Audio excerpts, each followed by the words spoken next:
Bienvenue à cette deuxième journée du symposium. J'espère que vous êtes reposés parce qu'on a quand même un programme chargé encore aujourd'hui. Donc, quelques petits mots juste pour vous parler du programme de la journée. Donc, on va commencer la journée. La thématique, en fait, c'est sur les indicateurs de performance et la reddition de comptes en contexte d'innovation sociale et de collaboration intersectorielle.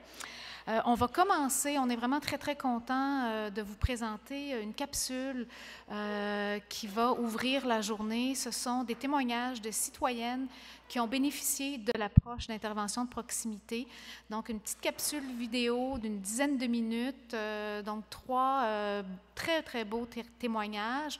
Lucille Langlois va faire une petite introduction, vous présenter un peu la démarche, puis elle va aussi, après la capsule, tenter d'identifier les mots-clés qui vont nous guider par la suite là, pour identifier certains indicateurs pertinents pour ce type d'approche-là en proximité.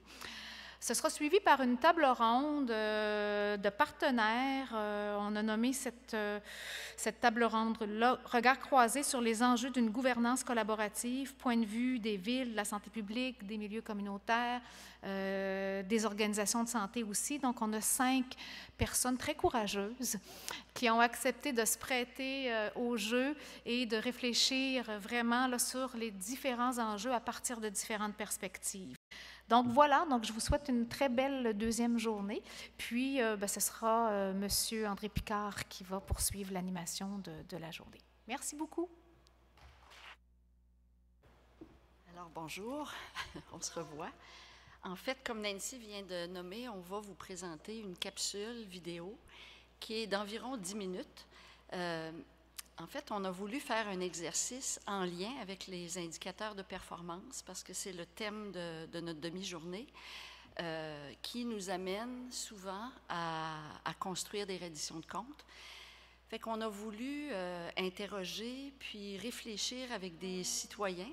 Fait qu'on a 3 citoyennes que vous allez entendre dans cette capsule-là qui nous parlent de leur expérience, qui nous parlent de ce que c'est pour eux la proximité, puis de vivre dans des communautés. Fait que c'est vraiment intéressant, c'est vraiment riche comme témoignage. Ensuite, on va revenir dans un autre petit 5 minutes. Puis j'ai essayé de faire l'exercice d'établir des... J'ai pas voulu traduire en indicateurs parce que je trouve que des indicateurs en intervention de proximité, ça se fait collectivement, ça se fait en équipe intersectorielle, puis à tous les niveaux, incluant les dirigeants, les gestionnaires. Ça fait que c'était audacieux assez de nommer des indicateurs, mais j'ai voulu extraire des propos des citoyennes, des éléments clés. Puis, je vais vous les présenter tantôt là, assez rapidement, puis qui va nous amener à la table ronde. Fait que je vous laisse à écouter la capsule, puis on se revoit tantôt.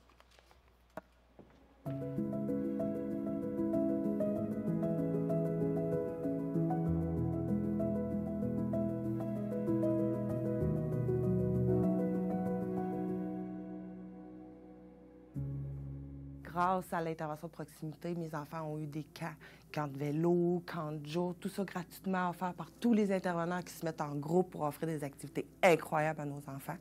Fait que vraiment, moi, ce que ça m'apporte positif, c'est l'écoute, la disponibilité quand on a des questions, l'entraide quand on a besoin d'aide aussi. Puis s'ils ne sont pas en mesure de nous aider, ils vont toujours nous référer à un autre organisme pour nous aider dans nos besoins. C'est toutes les intervenantes de proximité qui nous appellent et qui nous offrent ça. Des fois, on n'a même pas besoin de cogner à la porte, que l'aide nous vient à nous. Il y a le local arc-en-ciel qui est pour les 6 ans, 5, 6, 7 ans. Ils vont là, ils ont plein. Il y a aussi l'été, ils viennent en vélo pour faire du bricolage à nos enfants, à lire des lectures. Puis à côté, il y a un local où il y a la Maison des jeunes. Pour les ados, ils ont fait aussi une semaine internationale où est-ce qu'ils parlaient de chacun des pays, les mets. Fait que mes enfants chantent Bonne fête en espagnol. Fait que, tu sais, la communauté est vraiment là pour la diversité qu'il y a là au travers de tout. Quand on arrive en tant que nouveau locataire, il devrait avoir plus un accompagnement présent pour, de un, nous intégrer dans la communauté qui a une diversité. On ne se le cachera pas en niveau culture, façon de vivre, mode de vie. On ne vit pas tous de la même façon. avec toutes les nationalités qu'on a. Fait qu'on devrait avoir un accompagnement pour nous montrer dès notre arrivée qu'est-ce qui peut nous aider à passer à travers ça. C'est pas tout le monde qui est à l'aise de vivre en communauté. Moi, pour ma part, ça a été nouveau. Fait que je me suis sentie un peu laissée à moi-même quand je suis arrivée. Fait que je crois que les nouveaux locataires devraient avoir un soutien plus présent, plus actif quand on arrive pour savoir qu'est-ce qui peut nous aider à passer au travers de tout ça, là, le déménagement avec des enfants dans une grosse communauté. Fait que c'est le point que je trouve qu'il a amélioré. Sinon, je ne vivrais pas sans les interventions de proximité. Là. On est beaucoup interpellés à savoir qu'est-ce qu'on aurait de besoin. Il y a des cuisines communautaires où c'est le monde de la place de la Rive qui y vont. Pour moi, si j'aurais jamais eu d'intervention de proximité depuis 2 ans que je suis là, ça changerait tout.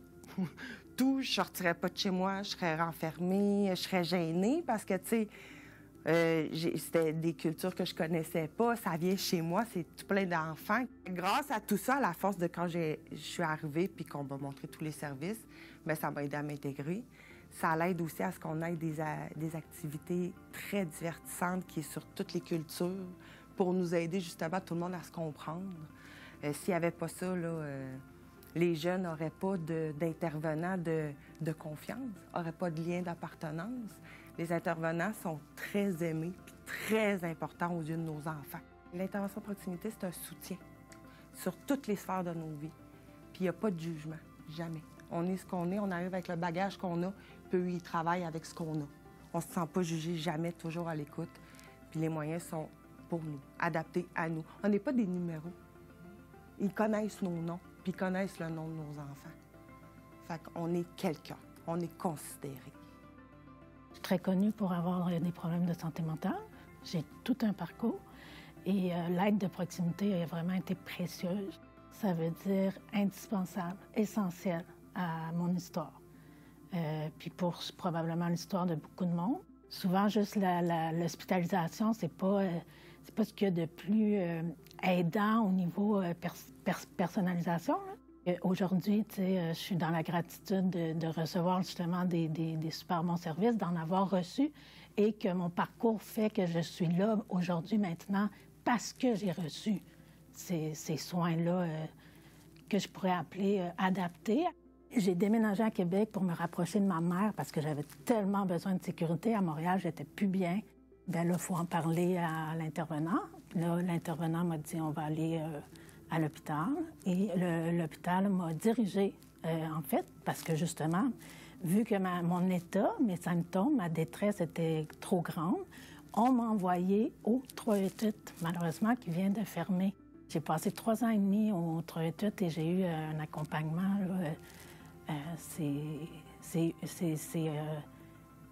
C'est des services très... tu as une intervenante qui est attitrée à toi. Donc, le lien est vraiment fort. Je suis allée par la suite au CTR de Nemours, juste pour nommer un petit peu le besoin de se sentir compris et accompagné. L'intervenante que j'avais au CTR de Nemours, à un moment donné, je me suis retrouvée à l'hôpital parce que pour un passage à l'acte. Et ça faisait un bout de temps qu'elle me suivait. Puis il a fallu qu'elle manque le travail parce que ça l'avait trop affecté. Dans ma famille, on ne se rend pas toujours compte que notre souffrance, ça se multiplie autour de nous parce que les gens nous aiment. J'ai été transférée à la clinique du Faubourg. Là où je suis usagère partenaire puis que je témoigne de mon expérience. Pour écourter mon hospitalisation, on m'a offert le service TIBD, qui est le traitement intensif bref à domicile. Donc, j'étais à la maison, puis le TIBD, c'est pour écourter l'hospitalisation. Il y a un infirmier qui vient tous les jours à la maison pendant une certaine période. Et puis, ils m'ont aidé justement à sortir, aller à la pharmacie. C'est ça. Puis j'ai des pharmaciens extraordinaires qui me suivent depuis des années.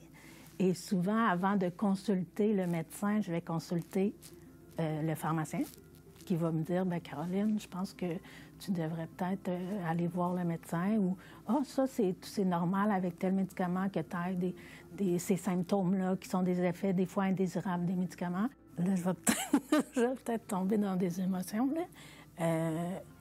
Ma mère a fait un certain temps partagé à la boussole, rencontré comme proche d'une personne vivant avec une problématique de santé mentale.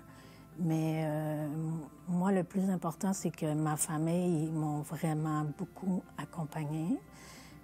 Je considère que si je suis en vie aujourd'hui, c'est parce que j'avais ma famille qui me tenait la main. Moi, je peux te dire qu'il faut que tu sois à l'écoute de ces gens-là. Il faut que tu les rencontres. Il faut que tu les exposes de ce que tu fais si tu es intervenante sociale. Intervention de proximité, moi, je vois qu'il faut que les intervenants soient visibles aux yeux des citoyens. Des fois, on ne voit pas ces intervenants. Des fois, on les voit, mais il faut s'afficher.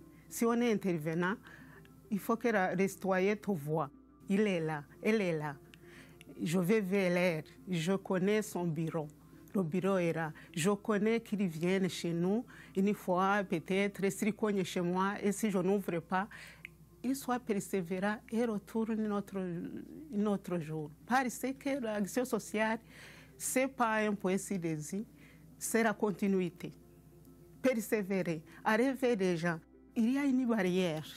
Il y a des personnes qui ne savent pas les services. Moi, je connais les services et je sais comment faire, mais il y a d'autres qui ne savent pas. Et il y a une barrière aussi de la langue. Il voit un étranger, il dit « Qu'est-ce que je vais parler avec ?» Parce qu'il est analphabète, par exemple. Parce qu'il est une personne âgée, par exemple. Il dit « Voilà, je suis une Africaine, il est noir. » Parce que le milieu que nous vivons, c'est multiculturel. Cette intervention de proximité m'a permis de bien élever mes enfants. Je suis arrivée là-bas avec des ados. Alors, en fréquentant la maison des jeunes, ils ont pu être dans le bon chemin puisqu'il y avait des consommations, il y avait des amis qui ne s'étaient pas corrects, mais en les encadrant bien, mes enfants sont corrects.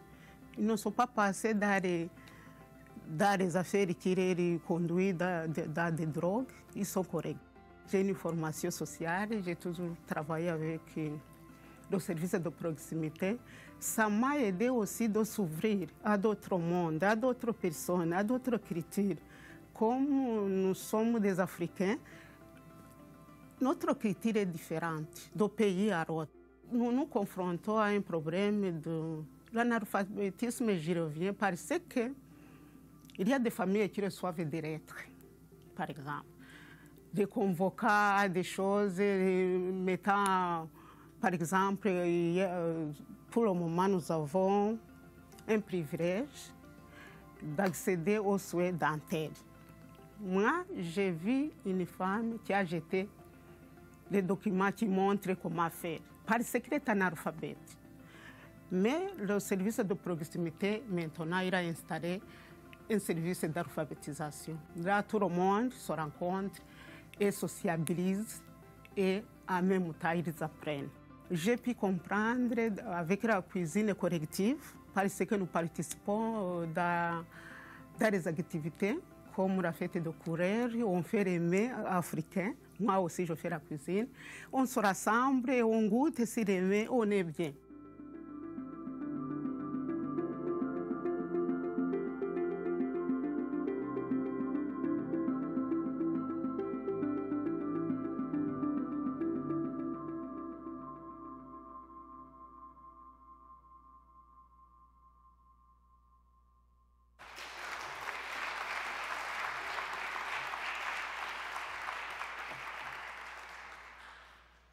Je ne peux pas faire autrement que parce qu'ils sont ici dans la salle, Espérance et Caroline.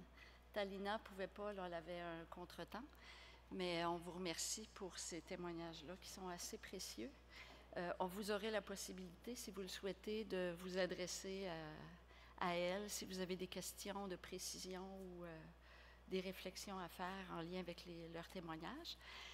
En fait, je vais vous montrer, j'ai fait l'exercice, comme je vous disais tantôt, de dégager des éléments essentiels. Puis j'étais assise, puis j'ai pensé, je n'ai oublié un. qui est celui de la contribution des... tu sais, quand on reçoit des services, on vit une expérience qui est marquante, qui est importante.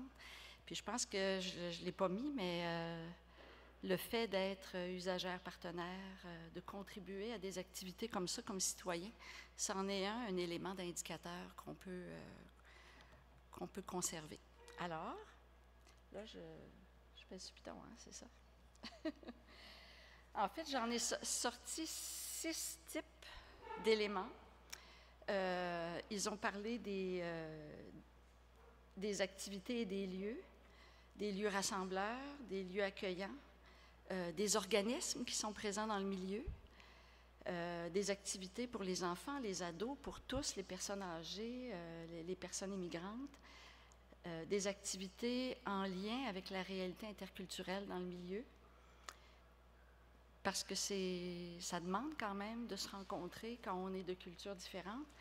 Puis en réponse aux besoins collectifs. Hein, quand Espérance nous parlait de l'arrivée de nouvelles activités en lien avec ce que les gens ont nommé qui étaient des besoins, qui étaient exprimés par plusieurs, qui devenaient des besoins collectifs. Ensuite, j'ai ressorti des éléments liés aux attitudes, aux gestes bienveillants. J'ai entendu l'écoute, la disponibilité, l'entraide, se sentir compris, une aide qui soutient la vie, ouf, c'est majeur, comme indicateur quand même. Être soutenu par sa famille, être présent dans le milieu de vie, visible, être persévérant dans les liens, parce que c'est pas tout le temps du premier coup que ça marche, qu'on crée un lien de confiance. Être soutenant face à la barrière des langues. Puis j'entendais hier, c'est la première barrière, il y en a beaucoup d'autres. Des interventions, l'accompagnement à l'arrivée dans la communauté, l'aide présente même sans demande, qui devrait être un autre picot plus bas.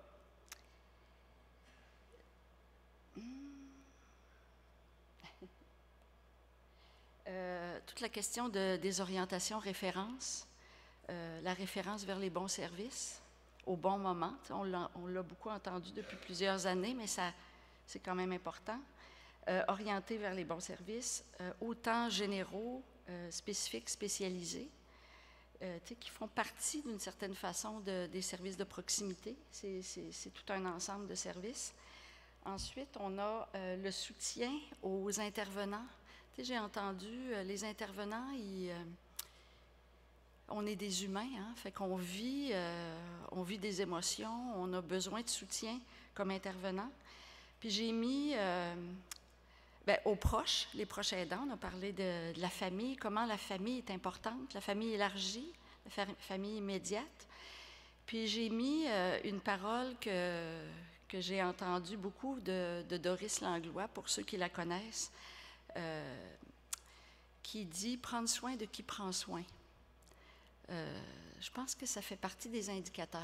Ça fait partie pour être performant, il faut prendre soin des gens qui donnent. Et les effets de l'intervention de proximité, j'ai entendu de la satisfaction. La satisfaction, elle peut être moindre parfois. J'ai aussi entendu, il me semble qu'on pourrait être accompagné plus quand on arrive dans une communauté.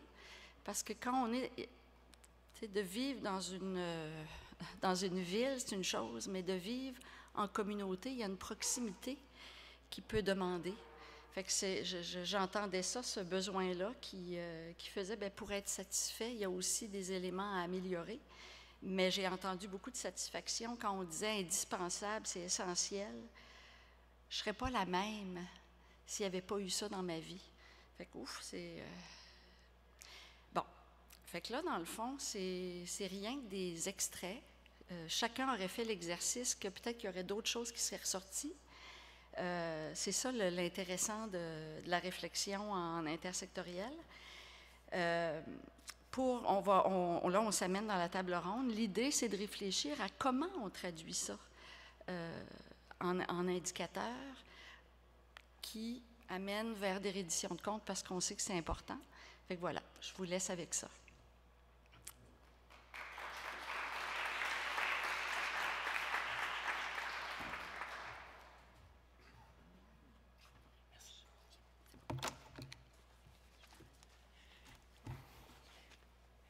Alors, merci beaucoup, Lucille.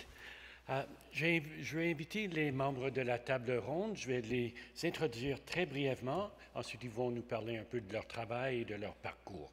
Alors, je vais commencer avec Valérie Lapierre, agente de recherche au regroupement des organismes communautaires de la région 3, ROC 03. Bienvenue. Ensuite, Alexandra Aubry, coordonnatrice professionnelle en organisation communautaire. Voilà. Bienvenue. C'est beau de commencer la journée avec des applaudissements. Marie-Ève Jonca, chef de service de proximité des services sociaux généraux au CIUS. Philippe Robert, directeur de santé publique par intérim au CIUS-CN. Bonjour. On a qui d'autre? Isabelle Dubois, directrice générale adjointe, aménagement, mobilité et sécurité urbaine. Et vous connaissez tous déjà Lucille Langlois, chef de service retraité de la direction des services multidisciplinaires au CIUS-CN. Voilà. Alors, on va commencer à demander à chaque panéliste parler un peu de leur travail et de leur parcours. Je vous laisse commencer. Alors, je suis Lucille Langlois. Je suis retraitée, il paraît. Mais j'ai eu la chance de collaborer depuis plusieurs années avec Nancy. Alors, je travaille maintenant 2 jours semaine avec l'équipe de recherche, mais évidemment sur l'intervention de proximité. Oui, moi, Valérie Lapierre, je suis agente de recherche au ROC 03, au regroupement des organismes communautaires de la région 03. Ça fait 17 ans maintenant. Puis, en fait, notre regroupement, c'est un regroupement multisectoriel. Donc, on va retrouver des organismes là, de tous les secteurs d'activité, autant dans le milieu jeunesse, auprès des aînés, auprès des personnes qui vivent une situation de handicap, auprès des femmes. C'est très, très, très large. Et on couvre là, toute la capitale nationale, donc de Portneuf à Charlevoix inclusivement. C'est ça. Bien, bonjour, Alexandra Aubry. J'ai 2 chapeaux. Je travaille pour le CIUS, mais mon premier mandat, je suis la coordonnatrice professionnelle. En fait, on est 2 coordonnatrices professionnelles pour l'équipe d'organisation communautaire. Et mon deuxième mandat est de soutenir le développement de la pratique en intervention de proximité. Pourquoi? Parce que dans mon parcours d'organisatrice communautaire, j'ai travaillé dans le milieu de proximité qui était Place de la Rive, qui est un milieu, le premier milieu qui a eu de développement de cette approche-là. Cette approche-là qui est une approche qui a été co-construite avec des partenaires communautaires et l'Office aussi municipal. Donc, plusieurs partenaires. C'est vraiment des approches où on travaille collectivement dans les milieux. Donc, voilà. Bonjour, Marie-Ève Jonca, je suis travailleuse sociale et gestionnaire depuis presque 5 ans maintenant. J'ai été d'abord en Côte-Nord et maintenant depuis presque 2 ans pour le CIUS de la capitale nationale. Je suis à la direction des services multidisciplinaires. J'ai une équipe de à peu près 20 intervenants là, au niveau des services sociaux généraux et j'ai aussi 6 intervenants qui sont dits intervenants de proximité, donc qui sont vraiment impliqués là, dans les milieux, dont Place de la Rive, Basseville. Hier, on a vu Margarita. J'ai une intervenante de milieu qui est plus située sur le territoire de Beauport. J'en ai une à Saint-Pédis, Stadacona, et une sur la côte de Beaupré également, là, qui couvre plus un territoire là, qu'un milieu de vie. Bonjour, Philippe Robert. En santé publique, en fait, on offre des services de proximité qui peuvent être confiés ou directement. On peut penser aux services intégrés en périnatalité petite enfance, beaucoup de services dans les milieux, comme soutien au milieu scolaire. On soutient beaucoup d'organismes communautaires qui offrent des services. Moi, en santé publique, je dirais une des raisons qui m'amène à être ici, rapidement dans mon parcours, je pouvais voir que un des enjeux en prévention, c'est moins tangible. Hein, puis c'est quelque chose qu'on vit tous ici dans l'intervention de proximité, la prévention, l'action sociale. Puis dans une administration publique qui est de plus en plus axée sur les résultats, sur la mesure de la performance, bien, comment on va le valoriser, on peut le montrer. Et c'est ce qui est une question qui me taraude depuis quelques années. Alors, je suis très heureux de pouvoir échanger sur ce sujet. Alors, bonjour. Je voudrais d'abord vraiment remercier les 3 témoignages qu'on a entendus ce matin. Quand on est dans nos organisations, on n'a pas toujours la chance d'avoir un retour comme celui-là. Je salue votre courage, j'ai trouvé ça vraiment très touchant. Alors, bonjour, je suis Isabelle Dubois, je suis directrice générale adjointe à la Ville de Québec. J'ai 3 chapeaux. Alors, je suis responsable de l'aménagement du territoire, de la mobilité et aussi de la sécurité urbaine. Alors, je tiens à souligner qu'à la Ville de Québec, nous avons une approche différente par rapport à d'autres villes. On intègre l'aménagement du territoire et la sécurité urbaine sous la même direction. Alors, j'ai la responsabilité du service de police des incendies et je suis aussi coordonnatrice municipale lors des situations d'urgence. Alors, j'ai la responsabilité de mettre en place toutes les mesures pour assurer la sécurité de nos citoyens, mais on est appelé également à travailler en collaboration avec différents partenaires du milieu. Alors, je suis très heureuse d'être ici ce matin. Ça me sort complètement de ma zone de confort, mais à Québec, on a la chance de travailler avec beaucoup de personnes en collaboration. L'intersectoriel, c'est quelque chose qu'on fait déjà, qu'on connaît et qu'on apprécie sa valeur. Alors, je suis contente d'être là. Merci. Alors, merci beaucoup à tout le monde. Je sais que tout le monde n'est pas habitué à être sur scène, mais on veut avoir une conversation confortable avec vous. Et c'est intéressant, on a la ville, on a la santé publique, le communautaire, et on veut parler de comment les gens travaillent chacun avec l'autre. Alors, je voulais commencer avec une question. N'importe qui veut intervenir, soyez les bienvenus. Soyez pas gênés de demander des questions entre vous et tout ça. On veut que ça soit confortable. Les gens qui ont des questions peuvent venir au micro aussi. Ça va être le fun. Alors, je vais commencer en vous demandant d'identifier 1 ou 2 enjeux qui vous préoccupent en lien avec les services, les interventions de proximité, surtout avec la collaboration, le bon, le mauvais. Qui veut se dégêner en premier? Allez-y. Oui. En fait, je n'ai pas été très loin à part dire un peu je suis qui puis c'est quoi le rock, mais juste nommer par rapport aux approches de proximité. Hier, on entendait, si je ne me trompe pas, Isabelle Ruelland qui a nommé que elle entendait déjà dire, les organismes dire hey, ça fait longtemps qu'on fait ça. Effectivement, pour nous, ça fait comme partie intégrante de notre action quotidienne de façon plurielle, parce que les organismes sont pluriels dans leur démarche, dans leur façon de faire, etc. Mais c'est déjà une approche qui est pas mal présente, et ce, depuis de très, très nombreuses années. Ce qu'il faut comprendre par rapport au milieu communautaire, c'est l'élément en lien avec les déterminants sociaux de la santé. On a ici, si je ne me trompe pas, oui, puis je vais reculer pour en les voir. haut, ouais, pour qu'on les voit mieux. Merci. Oui, c'est là aussi. Alors. En fait, je le nomme parce que pour nous, c'est un des enjeux qui demeure par rapport aux collaborations intersectorielles. Le communautaire, on le voit beaucoup pour nous-mêmes, en tout cas, on le voit beaucoup dans les environnements sociaux. Okay? Donc, on va travailler en lien avec les milieux de vie, en lien avec la relation de proximité, que ce soit dans des milieux de vie de type, exemple, maison des jeunes, centre de femmes, centre en santé mentale, mais ça peut être aussi des organismes d'hébergement qui deviennent, par la force des choses, milieux de vie aussi. On se voit davantage là-dedans. Là, souvent, on est amalgamé au système de santé et services sociaux, bien que nous offrions des services de santé, services sociaux et des activités qui sont dans ce champ-là. Ce qu'on pense, c'est que ça peut amener ça peut teinter les attentes par rapport au milieu communautaire, sur la place qu'on occupe, sur à quel point nous devrions répondre à une commande ou à une volonté, parfois, de certains partenaires.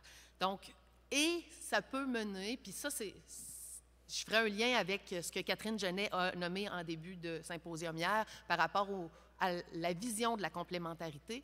Ça amène une espèce de sentiment parfois, pour certains surtout qui ont été échaudés, de menaces, de crainte d'instrumentalisation de notre mouvement. Donc, je vous dirais que ça, c'est un de nos enjeux. La façon dont on est associé pour les déterminants de la santé vient conditionner d'une certaine façon les attentes puis la façon dont on s'adresse à nous. Puis ça, bien, ça rend des fois les conversations pour le travail ensemble un peu plus ardues ou on n'ouvre pas clairement des fois ces obstacles-là qui viennent accompagner cela. Oui, ça serait un de mes premiers, là. Alexandra. Je pourrais poursuivre parce que notre travail en organisation communautaire, c'est beaucoup là-dessus. Quand on travaille avec les collaborateurs, c'est tout en lien avec le processus. Et quand on travaille avec différentes provenances, il faut faire un mix de tout ça. Et souvent, on a à faire un peu de médiation, si je peux dire, parce que c'est comme un choc de culture. Un choc de culture qui se rencontrent, qui n'ont pas le même langage, qui n'ont pas la même façon de concevoir, qui n'ont pas toujours les mêmes visées, qui n'ont pas les mêmes missions. Puis il faut essayer de faire un tout avec tout ça. Puis c'est pas toujours simple, parce qu'on part pas sur une page blanche quand on commence à contribuer dans une démarche de proximité ou autre, en interdirection, en interpartenariat. On part jamais sur une page blanche. Puis ça, il faut se le rappeler, parce qu'il y a des historiques, il y a des blessures, il y a des défis, il y a plein de choses qui sont présentes dans l'histoire. Puis ça, il faut en tenir compte quand on est en interdirection ou en interprofessionnel avec d'autres organisations. Puis c'est super important, mais ça, ce que ça demande, ça demande du temps. Ça demande du temps pour prendre le temps de se jaser de ça, comme Valérie disait. Puis souvent, ça va vite. On a des rencontres, nos heures du jour sont chargées, on a beaucoup de choses à traiter, beaucoup de discussions à avoir. Puis des fois, on escamote cette partie-là qui est comme la base un peu. La relation de confiance, elle a été nommée hier aussi à plusieurs moments. Cette relation de confiance-là, c'est la base de tout pour pouvoir travailler en inter. Donc, il faut prendre le temps. Puis prendre le temps, ça veut dire, bien, c'est ça, des fois se nommer nos limites, des fois se nommer nos rôles qui, parfois, ne nous permettent pas d'aller au-delà. Puis hier aussi, on a nommé que des fois, dans l'intervention de proximité, il faut faire un petit pas de côté, puis des fois, il faut aller un petit peu en dehors de ce qu'on veut, de ce qu'on peut faire pour permettre cette collaboration-là. Là, je vais m'arrêter ici parce que... Oui, allez-y. De l'autre côté un peu de la ville. De l'autre côté, oui. Quand même sur la même table. Oui. Alors peut-être, d'un point de vue de perspective de la ville, je pense que c'est important qu'on travaille tous sur le même objectif. Malheureusement, moi, je regarde les principaux déterminants en santé. Une ville, heureusement, je devrais dire, collabore pratiquement à tous ces déterminants en santé. Notre défi commun, c'est d'avoir des objectifs communs. Parce qu'il est facile d'avoir des indicateurs qui servent bien notre organisation, mais qui ne servent pas bien nécessairement la population qu'on dessert. Alors, pour nous, c'est un grand défi. On peut avoir des objectifs, je peux vous partager en termes d'équité. Alors, à la Ville, on a un projet Équimobilité pour le transport collectif. On vise des aménagements à 10 minutes à pied, de la verdure pour tout le monde. Et je vais vous donner un exemple pour lequel je suis très fière, puis je veux saluer Maryse Mathieu qui est ici. La Ville, avec le CIUS et d'autres partenaires, la sécurité publique, on a développé un projet intégré. Puis je salue ce projet-là parce qu'on a mis tout le monde de côté nos enjeux de notre organisation, puis on s'est donné comme objectif comment on va accompagner ces femmes-là qui sont victimes de violences, ces hommes-là, comment on va ensemble les accompagner. Alors, on a chacun nos indicateurs dans nos organisations, mais notre indicateur commun, c'est le parcours de la victime.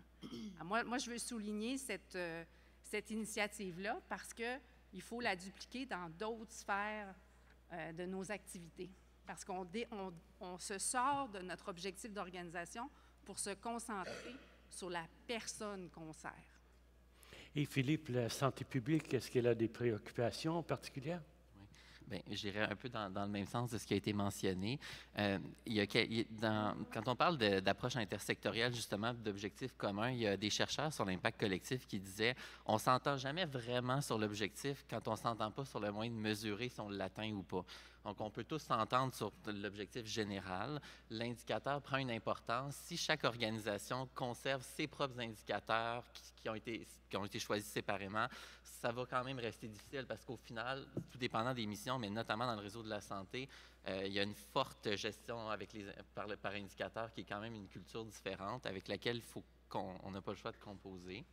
Ce que je voulais peut-être rajouter, quand on parle des enjeux de la mesure de la performance des indicateurs, c'est très complexe, ce que vous avez mentionné, ce qui a été mentionné par les citoyennes à mesurer. Mais est-ce que des fois, on met pas la barre beaucoup plus haute pour mesurer la performance de l'intervention de proximité ou des interventions de nature plus sociale par rapport à d'autres interventions plus médicales ou de santé physique? Puis je pense que c'est une question qu'il faut s'adresser.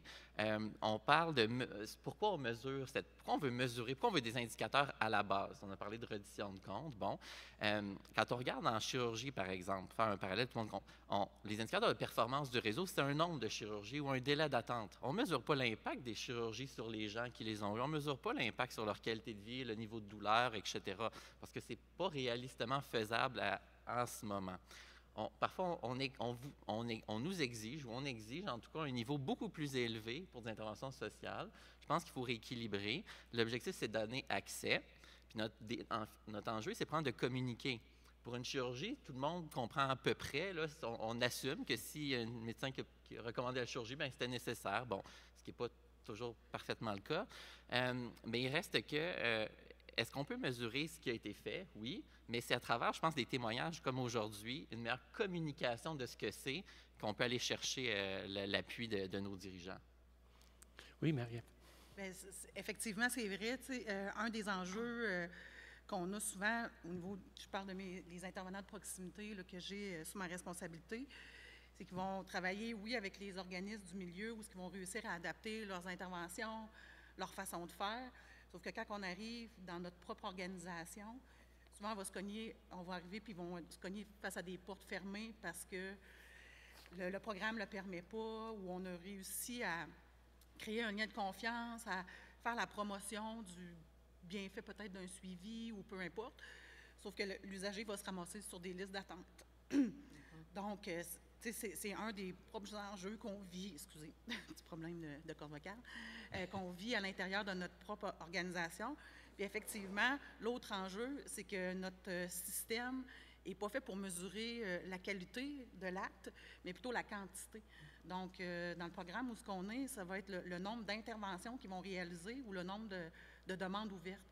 Alors qu'on sait que hier, ça a été nommé par plusieurs conférenciers où c'est sur le long terme. Donc oui, peut-être qu'ils vont faire juste 2 interventions dans leur journée, mais l'intervention va avoir duré longtemps, ou si ça va être à petite dose, ou ça va être du collectif, mais ce n'est pas nécessairement mesuré, ni le préventif. Donc, des fois, c'est un peu les enjeux auxquels on se confronte. Oui, c'est un peu une obsession de notre système de santé, le volume et non les résultats. Bien justement, notre édition de compte, actuellement, je parle pour notre boîte, le CIUS, c'est pas du tout représentatif de la qualité du travail qui est fait en intervention de proximité. On l'a entendu, les histoires de vie font partie intégrante des résultats concrets. Si je reviens dans ma pratique, quand j'ai travaillé en intervention de proximité, on avait des données du service de police qui démontraient que d'année en année, on avait des diminutions de l'intervention policière. Le milieu dans lequel les gens habitaient était un milieu, c'était des portes tournantes. Les gens demeuraient là 1 année, partaient. Puis au fur et à mesure qu'il y avait de l'intervention de proximité, les gens demeuraient dans leur communauté, restaient dans leur milieu. Il y avait moins de déménagement. Bien, ça, c'est tous des indicateurs qui démontrent la pertinence de l'intervention de proximité, puis ça va vraiment au-delà de ce que les travailleurs sociaux qui sont en intervention de proximité à l'intérieur du CIUS font. Fait que ces indicateurs-là, ce n'est pas uniquement à l'intérieur de notre propre organisation, mais ça devrait être des indicateurs qui sont en fait, à l'ensemble des partenaires qui travaillent dans la communauté. Fait que cet élément-là est comme, pour moi aussi, un des enjeux. Oui, Valérie? Oui, en fait, c'est assez fondamental, d'aller se donner la permission d'aller chercher des indicateurs parfois externes. Il ne faut jamais oublier que les approches de proximité, même Lucille le dit hier très bien, ça fait partie des approches préventives. Puis la prévention, ce n'est pas la chose la plus simple. C'est invisible. C'est ça, c'est un peu invisible. Il faut démontrer que grâce à notre présence, tel problème ne s'est pas passé. Quand même, là. C'est quand même... Tu sais, ça se fait peut-être mieux avec la vaccination, là, mais pour ce qui est du social, c'est autre chose. Donc, c'est certain qu'à un moment donné, il y a un enjeu à traduire, à parler le même langage, puis effectivement à se donner la marge de manœuvre pour utiliser des indices, des manifestations, des retombées de l'action qui ne sont pas des éléments rigides, qui peuvent traduire des processus, qui peuvent traduire justement disons, d'autres aspects qui sont beaucoup plus larges aussi, comme Alexandra le nomme. Donc, puis vous m'entendez dire manifestation, indice, parce que le terme indicateur, même dans le communautaire, est aussi un terme qui peut être chargé. Donc, on va aller chercher les retombées de l'action, on va aller chercher, pour vous donner des indices, là, il y a des organismes, là, ce qu'ils regardent, c'est pas si finalement on a évité des problèmes comme l'objectif, c'est la création de liens. Fait que ça dépend aussi c'est quoi l'objectif du travail qui est réalisé. Puis quand on comprend que le fait de créer du lien a par défaut une répercussion, quand on travaille auprès des personnes vulnérables, a vraiment des répercussions, bien, on ne cherche pas les mêmes indices non plus. Oui, c'est vraiment, vous avez noté le paradoxe de la santé publique, du communautaire, c'est le succès, c'est invisible. Oui, absolument. Voilà. Alors, parlons d'indicateurs. Est-ce qu'il y a des indicateurs qui sont utiles? Quels indicateurs vous aimez? Allez-y, Philippe. Oui. C'est toujours... Quand quelqu'un hoche la tête, je leur pointe du doigt. Je n'oserais pas dire que j'ai l'indicateur utile, mais peut-être une des choses par lesquelles on peut regarder, c'est davantage de questionner et après ça, d'avoir certaines mesures. Il y a une équipe en Colombie-Britannique qui a fait un questionnaire on peut questionner aux gens à quel point les services ont répondu à votre besoin, à quel point vous êtes senti compris, à quel point vous avez développé un lien. Là, je donne des exemples, mais ce n'est pas nécessairement ces phrases-là, pour au moins aller quantifier, parce que qu'on le souhaite ou pas, à un certain niveau dans un grand réseau de la santé, puis là, je parle du réseau de la santé, et ça prend des indicateurs quantifiables pour remonter l'information. Ça ne prend pas juste ça, c'est sûr, ça en prend certains. Donc, je pense qu'on devrait aller chercher un peu plus là, puis évidemment les indicateurs plus collectifs, pour aller au-delà, du volume, là. Et Isabelle, côté gouvernement, c'est quoi les indicateurs importants? Bien, on a plein d'indicateurs. Je vous dirais que l'enjeu qu'on a, puis je parle au nom de nous tous à la table, c'est la cohérence. Nous devons être cohérents, chacun dans nos activités, pour s'assurer que le cheminement des personnes qu'on aide, qu'on soutient, qu'on développe en termes de services de proximité fasse du sens. Il ne faut pas que nos gens répètent leurs histoires. C'est un défi qu'on a. On explique, moi je prends le chapeau au service de police, la personne va expliquer sa situation au service de police, elle va l'expliquer au travailleur social, elle va l'expliquer au médecin à l'urgence. La semaine d'après, elle va recommencer parce qu'on n'aura pas pris de façon cohérente en charge cette personne-là. On a des limites organisationnelles, mais moi je crois beaucoup à la collectivité et à la notion de territoire et je pense qu'ensemble, on peut proposer des choses, on peut aller plus loin, on le fait déjà, mais je pense qu'on peut faire mieux. Mais notre enjeu, c'est vraiment la cohérence. Et Marie-Ève, est-ce qu'il y a des indicateurs plus importants que d'autres pour démontrer votre succès? Bien, c'est sûr que, comme je disais tantôt, tu sais, nous, ce qui nous est souvent demandé, c'est le nombre d'interventions qu'on va avoir réalisées, sauf que, tu sais, comme quand j'entends des témoignages comme hier, ce matin, bien, pour moi, ça, c'en est un indicateur de succès, puis je suis contente d'avoir entendu ça, puis des fois, je vais dans les milieux, rencontrer mes intervenants, je vois les usagers qui viennent à la rencontre des intervenants ou la collaboration qu'on a réussi à développer avec les autres organismes du milieu. C'est sûr, ce n'est pas quantifiable, on n'est pas capable de le mettre dans notre système de statistiques puis de le remonter, mais moi, ça, je suis capable d'aller le défendre, puis c'est important de le démontrer puis de le noter. Fait que, je trouve que c'est quand même, puis tout ce que Lucille a nommé tantôt, c'est C'est exactement ça qu'on veut, être capable de, un jour, pouvoir faire la démonstration que, oui, on ne l'a pas écrit là, dans notre système de statistiques, mais c'est ça la portée qu'on veut voir sans nécessairement pouvoir toujours le quantifier. Là. Et, oui, compléter. Moi, je trouve intéressant la complémentarité dans nos indicateurs. Par exemple, nous, le service de police travaille beaucoup avec Pêche. C'est un partenariat qui est très solide, très intéressant. Je vous donne juste une statistique. En 2024, le service de police a contacté l'organisme à 3218 reprises en une année. Ça, c'est 268 demandes policières par mois. C'est énorme. Ça ne fait qu'augmenter. Est-ce que la prise en charge par le service de police, elle est efficace? Oui, on est en mesure de le faire. Nos statistiques augmentent. Est-ce une bonne statistique en termes de cohérence? Non, parce qu'on a des enjeux sur notre territoire. Fait que je pense que ces données-là, moi, j'en ai plein des indicateurs, mais il faut les faire en complémentarité. Je vais revenir à ce que je vous ai dit dès le départ. C'est un parcours qu'on a. Les gens, on doit les accompagner en termes de parcours. Un parcours ne peut pas être séquencé avec des indicateurs distinctifs uniquement. Il faut que ça soit cohérent. Et Valérie, au communautaire, vous battez tout le temps pour de l'argent, pour de la visibilité. Est-ce qu'il y a des indicateurs qui sont plus utiles que d'autres pour convaincre les politiciens, le gouvernement? Bien, je pense que un des problèmes, puis ça a été soulevé tout à l'heure quand même un peu, c'est vraiment le fait que quand on arrive avec des chiffres, ça convainc davantage.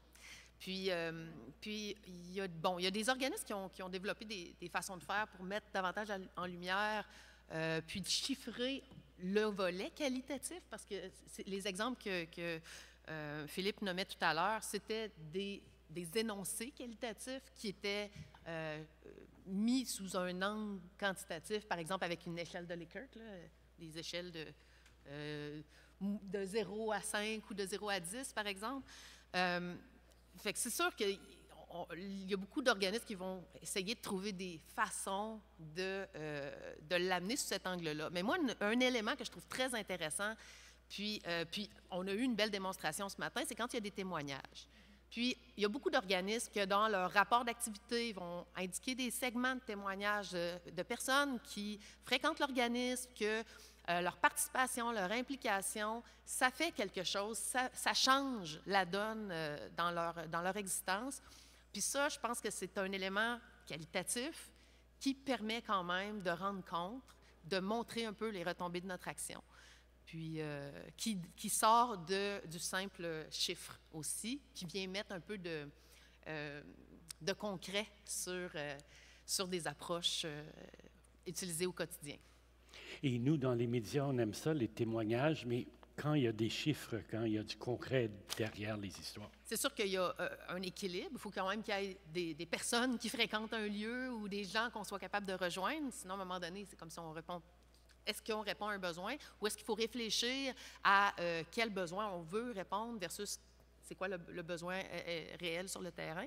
Mais je vous dirais que ça, c'est pas quelque chose c'est quelque chose qui existe déjà dans l'ensemble du mouvement communautaire. Là. Tout le monde a trouvé ses façons de chiffrer puis de mettre en contrepartie des éléments qualitatifs, en tout cas dans une forte majorité, je dirais, pour essayer de démontrer justement ce caractère-là. Mais en même temps, comme les rapports d'activité servent en premier lieu, avant la reddition de comptes pour les bailleurs de fonds, ça va servir pour les membres des organismes, les citoyens et citoyennes qui sont engagés, qui sont déjà impliqués.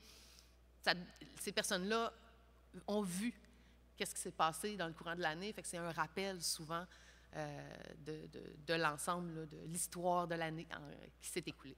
Parfait. Et je voulais rappeler à la salle, si vous avez des questions pour le panel, de venir. Il y a 2 micros dans la salle, alors soyez pas gênés. Lucille, allez-y. Je voudrais peut-être nommer par rapport à ce que nommait Marie-Ève tantôt, par rapport à le quantitatif puis l'importance de cette statistique-là.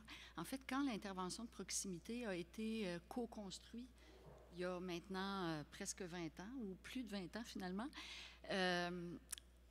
l'objectif était vraiment d'inverser le mouvement. Puis on le faisait, au début, c'était un peu inconscient. Mais à un moment donné, on l'a clairement nommé puis affiché que dans le fond, ce qu'on souhaitait, c'est que les intervenants ne soient pas dans le quantitatif. Parce que le danger d'être dans une communauté puis de répondre à des normes de statistiques qui sont nommées, assez nominatifs, où la statistique est liée à un énoncé dans le... C'est pas ça qu'on voulait, parce qu'on savait que de cette façon-là, on allait beaucoup trop bifurquer puis pas être dans la création du lien, parce que préoccupé par la réponse à une statistique. Fait qu'on évidemment, on était dans un changement de paradigme dès le départ. Puis, tu sais, ce que tu nommes, Marie-Ève, c'est comme on a tout le temps le sentiment d'un espèce de combat intérieur, mais aussi dans notre réseau, à démontrer que au-delà du paradigme de la quantité, il y a tout ce qui se passe dans l'ombre, de la qualité, puis j'ajouterais du longitudinal, parce que la qualité, des fois, elle n'est pas sur le moment, mais elle se crée, cette qualité-là, parce que les résultats viennent avec le temps. Je trouvais ça important de nommer ça parce que je nous entends, puis on est beaucoup formaté par l'importance de la quantité. Bien oui, c'est ça. Ce que je voulais ajouter, c'est qu'on était conscient que ça pouvait beaucoup mettre de bâtons dans les roues de l'évolution, en fait, de cette pratique-là, puis de l'élargissement dans d'autres communautés locales, parce qu'à cette époque-là, c'était une communauté, puis c'était une expérience, puis bon. Puis la santé publique avait accepté de financer pour expérimenter, mais on était conscient qu'il fallait rapidement s'adresser au ministère pour nommer ça. Fait que, en fait, ça a fait partie de toute la démarche de toujours avoir comme interlocuteur, puis faire des réflexions avec le ministère pour leur nommer ça, leur dire, bien là, on ne sera pas dans le quantitatif parce qu'on leur demande, les intervenants, de ne pas y être.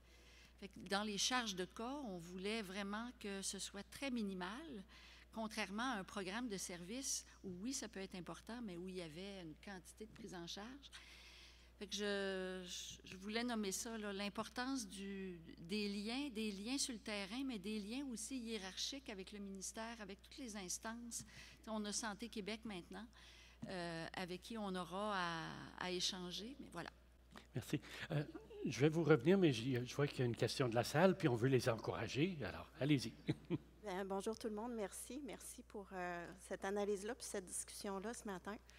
En fait, Lucille, tu viens de le nommer. Je suis Stéphanie Garneau, je suis directrice intérimaire au niveau de la direction des services multidisciplinaires au CIUS.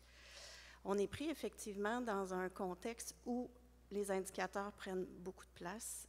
On a un développement de Power BI, pour tous ceux qui se demandent qu'est-ce que c'est de la donnée instantanée.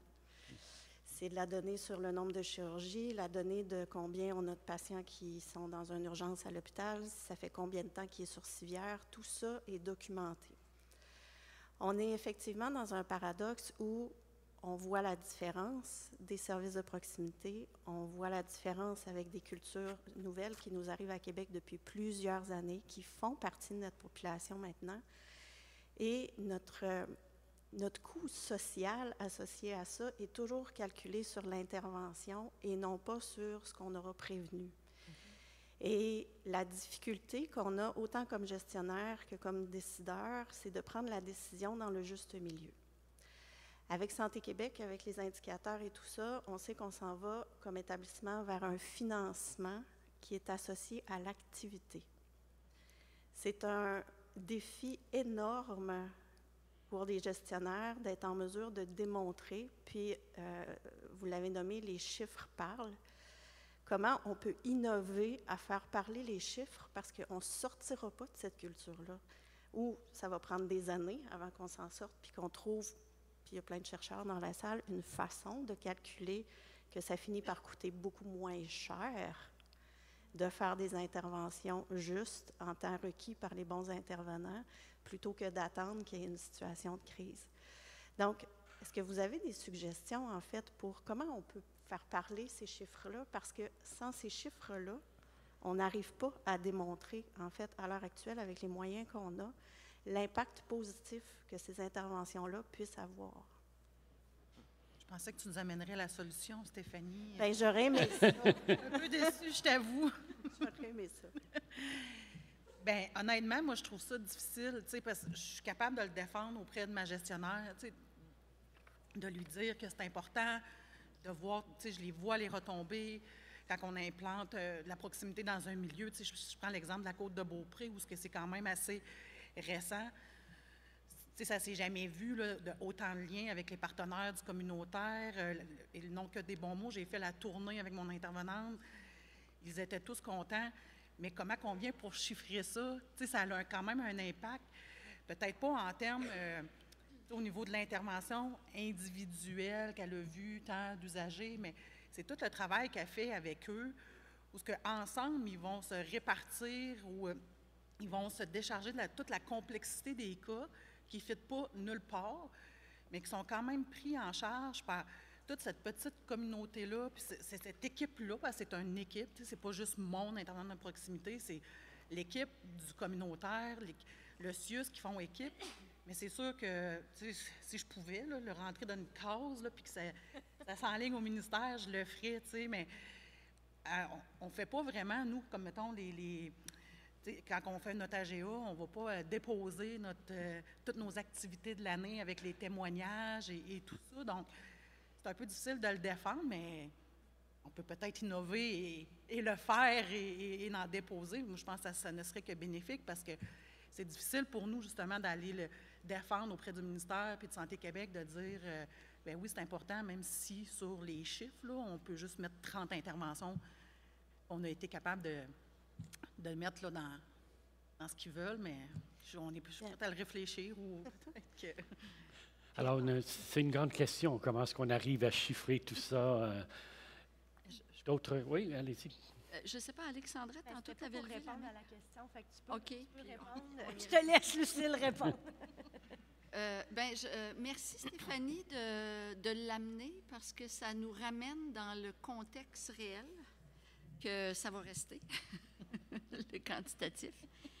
En fait, je voudrais nommer tout le travail qu'on a fait, puis Alexandra a fait partie de ça, tout le travail qu'on a fait depuis des années à réfléchir puis à essayer de répondre à la chose.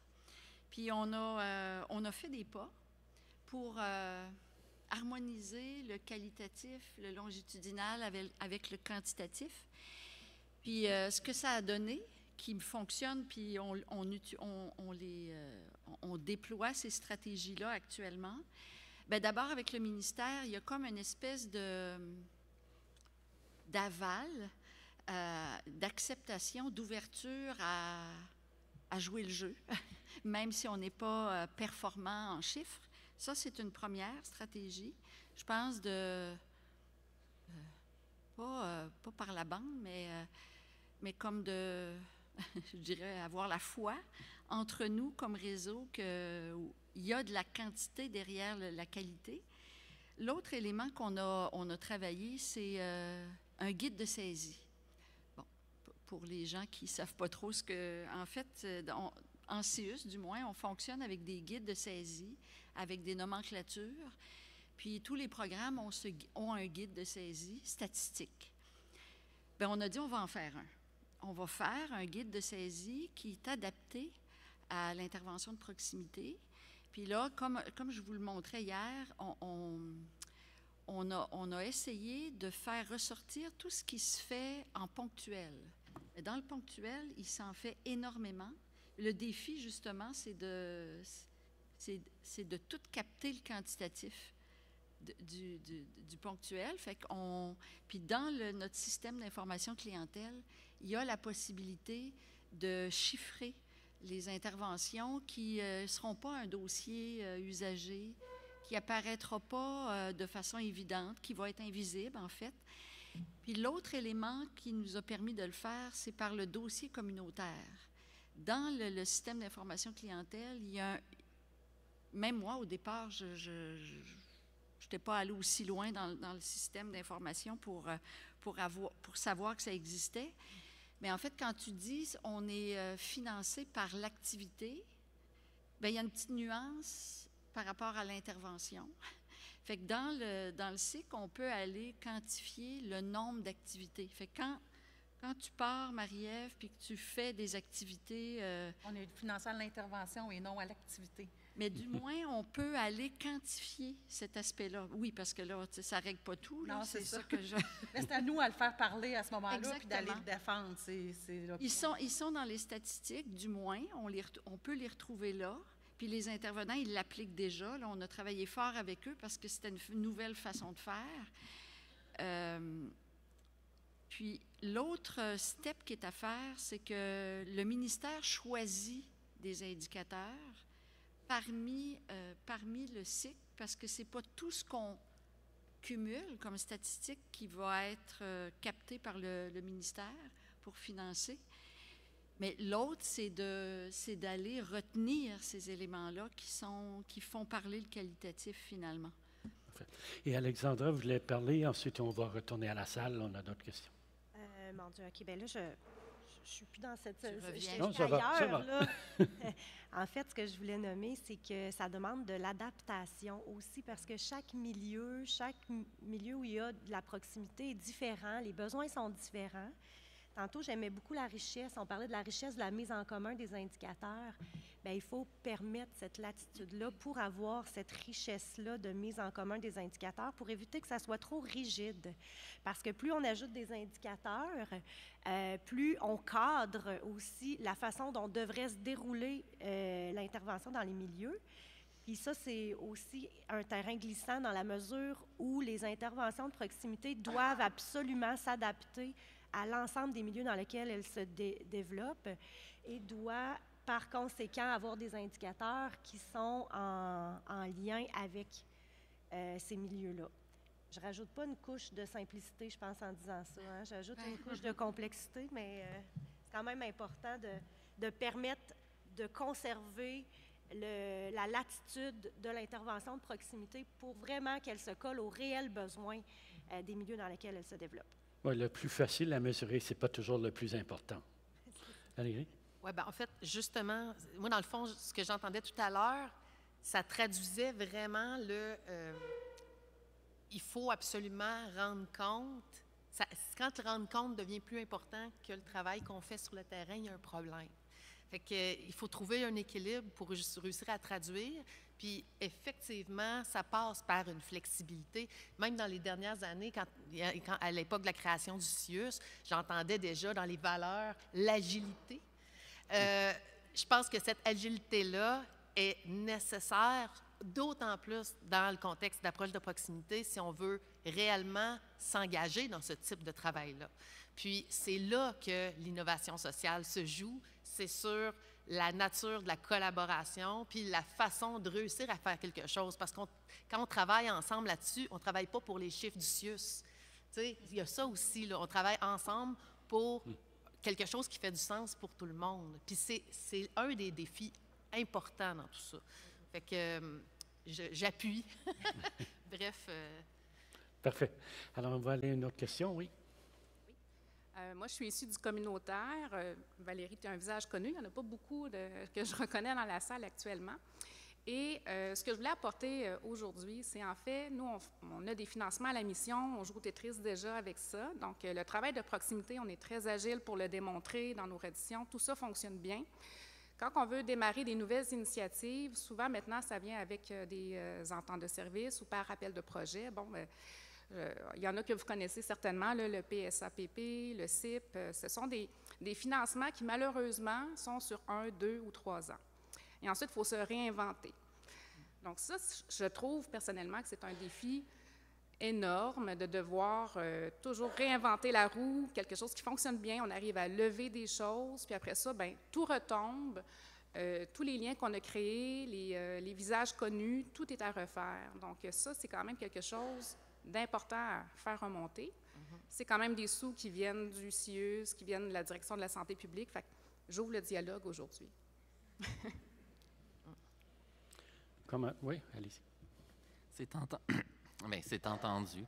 Je pense que c'est un enjeu, en effet, puis on va le réfléchir, là, effectivement. La continuité, il y a des fonds, des fois, qui servent à démarrer des choses. Pour, des fois, il y a des fonds à la mission. Des fois, on essaye de consacrer certaines ressources à permettre à des projets de démarrer pour ensuite démontrer une valeur, puis ça puisse s'institutionnaliser. Mais c'est vrai que je suis tout à fait conscient que ça nécessite des ressources à un organisme. C'est une réalité qu'on vit aussi à un autre niveau. Fait que ça se regarde. Merci. Mais Isabelle, oui. Moi, je vais juste ajouter quelque chose par rapport à l'intervention de tantôt. Je suis en bout de table, là, mais je pense qu'il faut travailler sur nos déterminants de santé. C'est ça, ça devrait être notre priorité, de se développer des indicateurs communs sur ces déterminants-là. Parce que c'est ça qui va faire une différence sur le tableau de bord de Santé Québec plus tard. J'ai l'impression de réincarner Jean-Pierre Després, là, mais vous comprenez ce que je veux dire? Il y a un enjeu qui est là. Puis moi, comme représentant de la Ville, nous, on s'associe beaucoup avec des chercheurs parce qu'on y croit. Il faut démontrer que ce qu'on fait en termes d'environnement physique, de tous les déterminants qui sont là, ont un réel impact sur la santé. C'est ça, un service de proximité. C'est de s'assurer qu'on a des bons aménagements, les bons services aux bons endroits pour les personnes. Alors, c'est ça notre défi, je pense, avec la communauté scientifique, c'est de se doter d'indicateurs territoriaux en lien avec ces déterminants-là, tout en maintenant chacun nos indicateurs qu'on n'a pas le choix de suivre et d'en assurer une complémentarité. Et pour revenir à cette question, est-ce qu'il y a une raison que les gouvernements aiment les contrats à court terme, que ça change? Bien, c'est la facilité. Je pense qu'on peut se le dire. C'est facile d'associer un budget avec des chiffres, mais il faut les faire parler, ces chiffres-là. Mais moi, je crois beaucoup à la prévention. C'est un défi majeur qu'on a. Mais comme société, on n'a plus le choix. C'est le même contribuable, quel que soit le palier de gouvernement. C'est la même personne qui paye, là. Alors, on a un défi de cohésion, puis il faut travailler sur nos indicateurs, nos déterminants de santé. Puis moi, je crois beaucoup à la notion territoriale. C'est ensemble qu'on va y arriver. Mais très difficile de mesurer l'impact de la prévention. Il y en a qui le font. Il y en a qui le font. Je vous donne un exemple. Je pense que c'est dans l'Ouest canadien. Ils ont installé des patinoires, des pistes cyclables. Ils ont mesuré l'effet sur la santé des gens et ils ont mesuré l'effet qu'il y avait moins d'enjeux cardiaques dans ce secteur-là. C'est deux statistiques qui ont été mises ensemble. Le potentiel est énorme. Il y a des sociétés qui mesurent beaucoup plus que nous.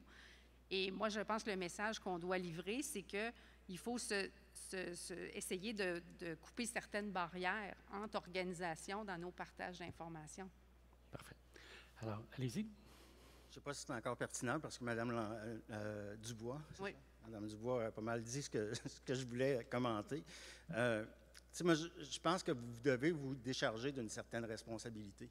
La responsabilité de démontrer l'intérêt de vos actions, de vos activités, repose beaucoup sur la science, sur la connaissance, puis le réseau académique peut vous aider, devrait vous fournir, ou au moins vous aider à fournir ces justifications-là. Puis pour ce qui est de démontrer l'impact en tant que tel, à mon avis, c'est davantage le rôle des gouvernements de plus haut niveau de le mesurer. Ce n'est pas à vous de mesurer ça sur le court terme. Vous cherchez tous les mêmes objectifs, qui sont, on va le qualifier de santé globale ou santé bien-être, capacité des communautés, des gens à agir, à jouer le rôle qu'ils veulent avoir dans la société. Mais ça se mesure. Ça se mesure généralement avec des outils qui sont assez génériques. Hein? C'est des enquêtes où on demande aux gens « Est-ce que vous êtes bien? » essentiellement. Puis c'est les meilleures mesures pour savoir si, collectivement, on atteint les résultats.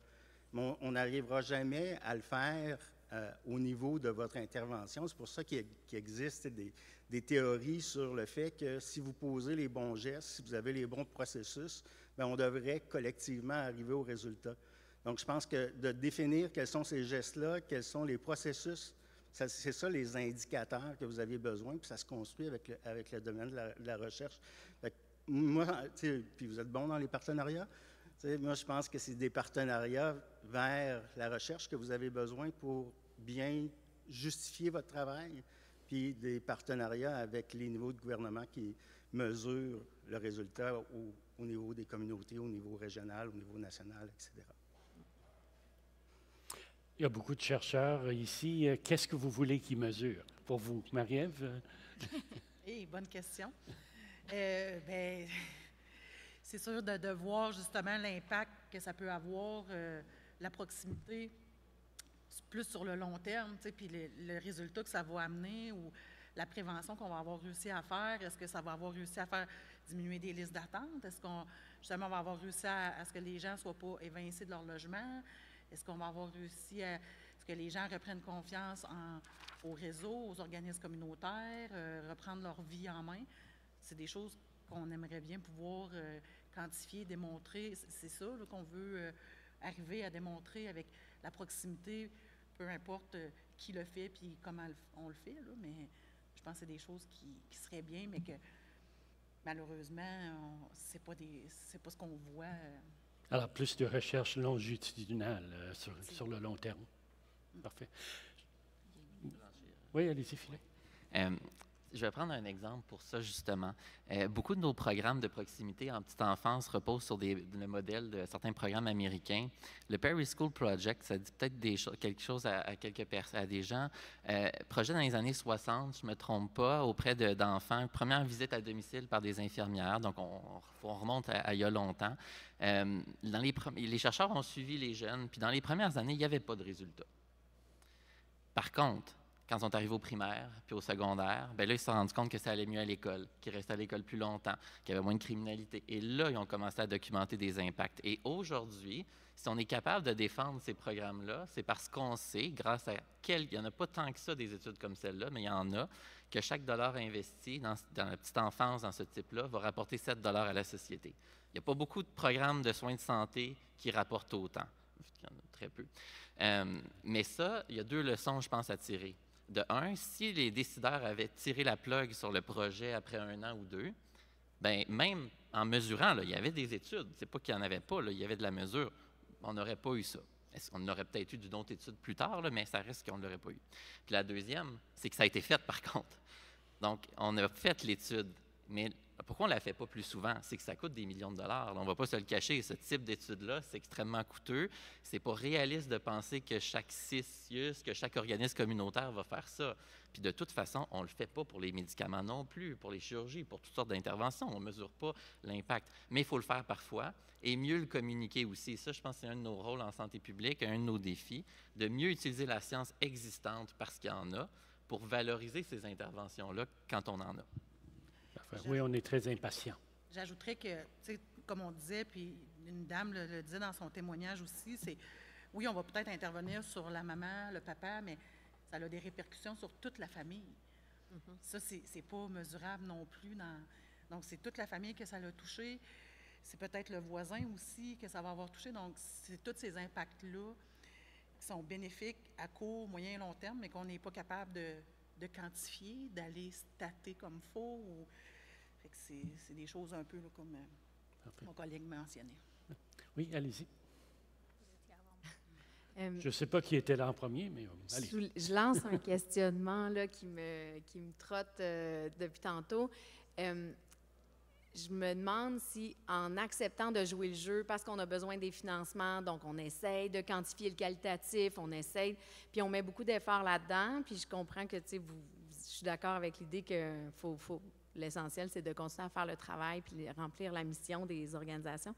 Est-ce qu'on est en train d'alimenter la bête qu'on dénonce en même temps quand on joue le jeu parce qu'on veut pérenniser le financement, puis là, on a besoin, donc on va s'outiller, on va chercher des données, puis au contraire, tu sais, le problème global, mettons, par rapport, tu sais, pourquoi la santé publique est si peu financée dans le réseau de la santé au complet, et pourquoi même les gens de la santé publique avec des belles intentions puis une compréhension approfondie de c'est quoi qui fait un impact sur la santé globale et durable, bien, pourquoi ils acceptent de donner autant d'indicateurs faciles, tu sais, les indicateurs qui sont faciles à collecter, qui sont juste quantitatifs, il y a comme une surabondance d'un rapport en ligne, des statistiques, puis c'est ça qui fait dénouer les cordons de budget, de bourse, des budgets après. Mais pourquoi on accepte de continuer à nourrir cette bête-là? Pourquoi chaque chiffre n'est pas remis en contexte, surtout en santé publique? Tu sais, vous donnez plein de chiffres. OK, on a vacciné plein d'enfants, ça, sont faciles. Puis là, après ça, pour l'approche de proximité, on a de la misère à donner 2-3 chiffres. Puis là, oups, c'est dévalorisé, puis il y a moins de financement. Mais, tu sais, puis là, je lance ça comme ça, mais ça me frappait aux yeux. Là, je vous regarde tout ensemble, je me dis, hey, Santé publique, Ville de Québec, ils ont des stats, plein de stats, ils ne savent pas trop quoi faire avec pour rassembler le monde qui est là. Puis chaque stat, vous la contextualisez, puis en même temps, eux autres, ils comprennent les stats sur lesquels ils pensent que peut-être leur action a eu un impact, ils peuvent citer ça dans leur édition de compte. Tout le monde gagne. Mais tu sais, de refuser de fournir des données chiffrées sans les remettre en contexte, dans tous les cas, ça va peut-être donner plus de valeur au qualitatif, qui est l'essentiel là, du travail qu'on a tous compris qui est important. Mais c'est questionnement, réflexion. Alors, bref, peut-être Valérie, comment donner le contexte à tous ces fameux chiffres? Ouais. Comment donner le contexte? Bien, la première affaire, tu sais, tantôt je parlais de témoignages, là, mais c'est de ne pas perdre de vue pourquoi on fait ça. Hey, on met tellement de temps là-dedans.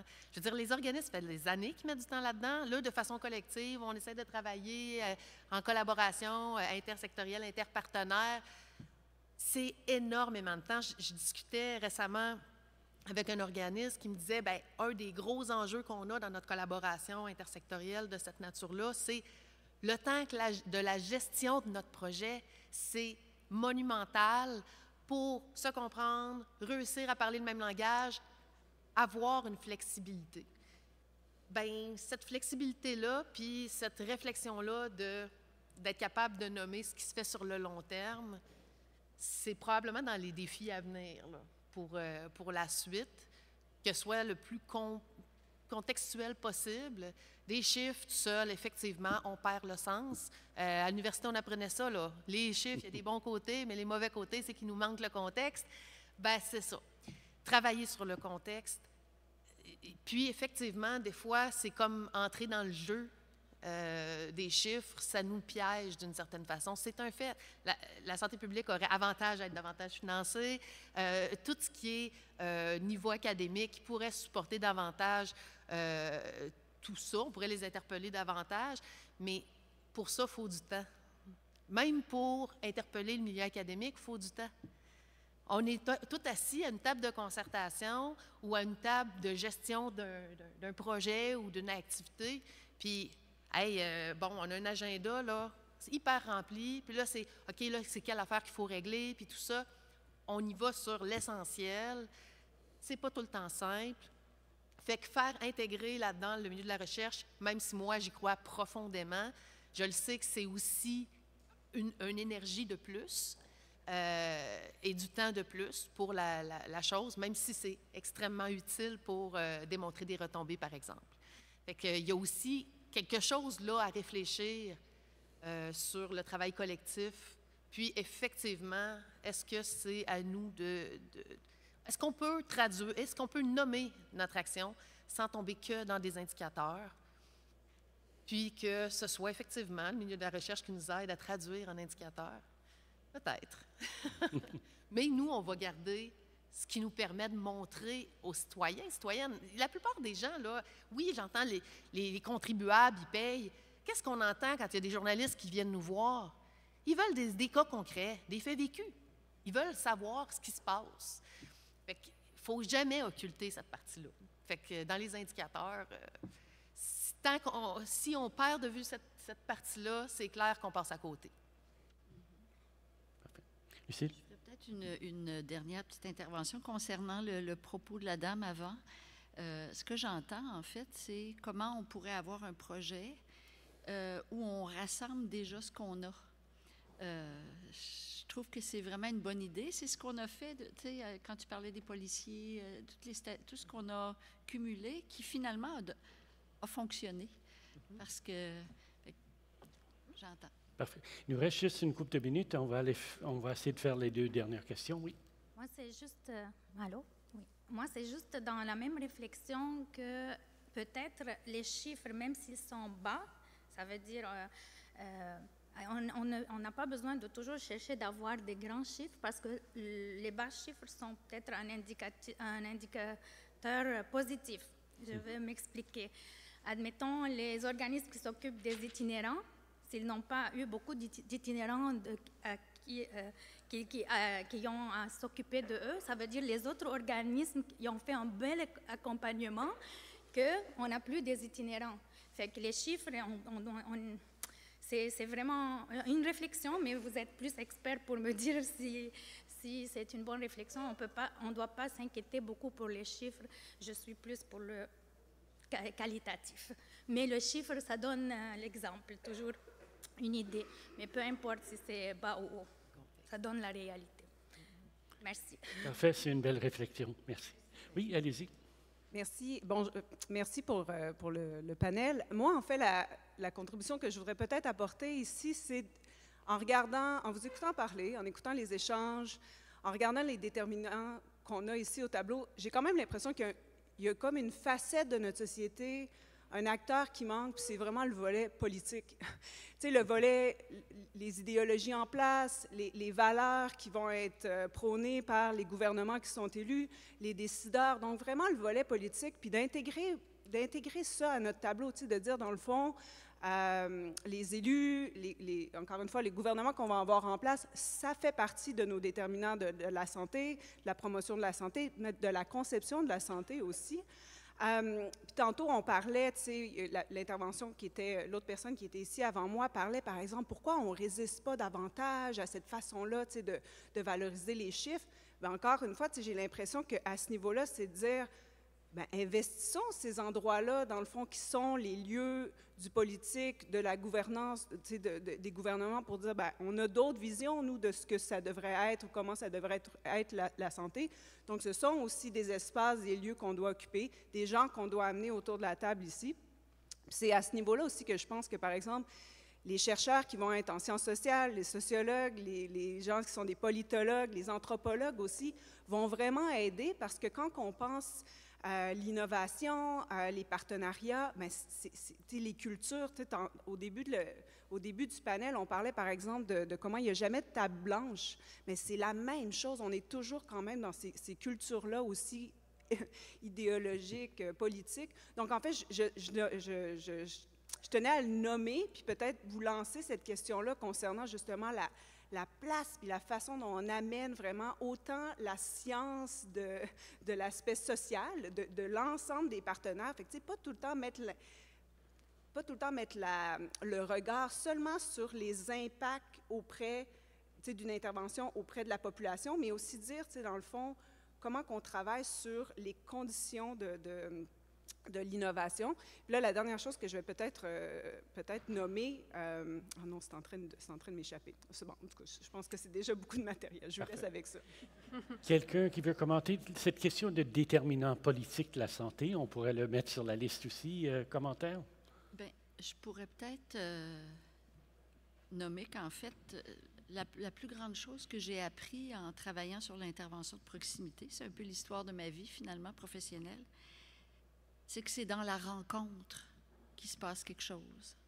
Fait que j'aime bien l'idée, puis c'est ça. Quand on approchait le ministère, en fait, on ne savait pas trop ce qui se passerait. Mais finalement, c'est toujours la rencontre, l'échange, partager nos façons de voir les choses qui fait avancer. C'est le lien. Puis, tu sais, dans ce lien-là, il y a aussi de la qualité d'être. Hier, je disais à Nancy tantôt, en me levant ce matin, je réfléchissais à ce que j'ai entendu hier. Puis au-delà de tout ce qu'on pense qui est magnifique, il y a la qualité d'être. Puis on est tous des humains, qu'importe où on est, à tous les paliers. Fait que j'ai appris ça finalement dans les 20 dernières années, que c'est dans la rencontre qu'il se passe quelque chose. Fait que je trouve, merci pour le... Et pour compléter, je voulais juste revenir. Il y a une chose que vous avez dit, Alexandra, au tout début qui m'a frappé, l'importance des relations de confiance. Pour finir, est-ce que vous pouvez élaborer un peu sur ça? Parce que c'est vraiment de ça qu'on parle ici. En fait, quand on travaille avec les gens, il faut être en mesure, tu sais, tout part de la base pour moi, le savoir-être des gens, comme Lucille le dit, dans la rencontre. que ce soit dans la relation de partenariat, que ce soit dans des projets, de l'intervention, peu importe, dès qu'on travaille avec des gens, on part oui, on a notre chapeau de notre mission, notre organisation, nos valeurs, nos missions, tout ça, mais au-delà de ça, la rencontre, c'est un peu ce que Lucille vient de dire, la création de liens de confiance est essentielle parce qu'on va aborder des sujets sensibles, on va aborder des enjeux, on va confronter des valeurs, on va confronter des visions. Puis si on n'a pas cette relation-là de confiance avec les gens avec qui on va aborder ces sujets-là, on risque de créer des mécanismes de protection, de défense. Ça facilitera pas, en fait, cet échange-là qui souvent nous amène dans des tiraillements. Donc, cette relation de confiance-là est à la base pour permettre après ça vraiment d'ouvrir puis de pouvoir aller au-delà. Tu sais, tantôt, on a nommé, la personne est au centre. On parle d'indicateurs qui sont propres à chaque organisation, mais au fond, ce qu'on veut faire, c'est travailler pour les gens, améliorer les conditions de vie des gens. La personne doit être au centre. Fait que pour être capable d'en arriver tout le monde à travailler dans cette optique-là, bien, moi, je pense qu'il faut qu'on sorte de nos barrières, il faut qu'on crée notre lien à travailler ensemble. Puis plus on va travailler dans cette optique-là, plus le lien va être là entre les gens avec qui on travaille, puis plus on va être capable d'outrepasser nos barrières, nos façons de faire pour vraiment mettre la personne au cœur, puis de vraiment réfléchir à partir de ça. Et on a vu un très bel exemple de ça aussi aujourd'hui avec le panel et avec la conférence en général. Alors, merci beaucoup. On va prendre une petite pause café. On revient dans 15-20 minutes. Mais avant ça, remercier le panel, s'il vous plaît.